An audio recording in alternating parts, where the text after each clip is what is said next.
नमस्कार। नवरात्रे और रामनवमी की बहुत बहुत शुभकामनाएं।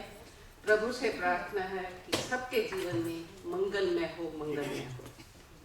तो ये जो लोग जानते हैं अमृता प्रीतम को, ये वैसे पंजाबी की थी, बहुत अच्छी रचनाएं लिखना, पोएम्स लिखना, बहुत अपने ज़माने हमारे युग की हैं ये। तो उसी युग की ये कविता है, थोड़ी डीप है, इसका मीनिंग समझना पड़ेगा। इस रचना में नारी की संवेदना है कि उस समय नारी क्या थी और आज की नारी क्या है।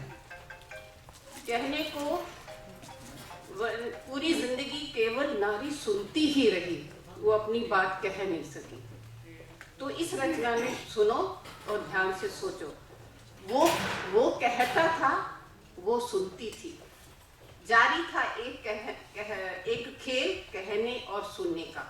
वो कहता था, वो सुनती थी, जारी था एक खेल कहने सुनने का। खेल में दो पर्चियां थी, एक में लिखा था कहो और एक में लिखा था सुनो। सुनो किसके लिए थी और कहो कौन कहता था, उस समय की बात है। अब यह नीति थी या महज संयोग था, पता नहीं क्या चीज थी। उसके हाथ लगती थी वही पर्ची जिस पर लिखा था सुनो। वो सुनती रही, उसने सुने आदेश, आज्ञा सुनती रही।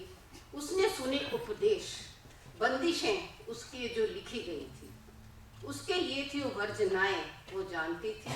कहना सुनना नहीं है, केवल क्रियाएं हैं। जब राजा ने कहा जहर पियो, तो मीरा ने क्या किया?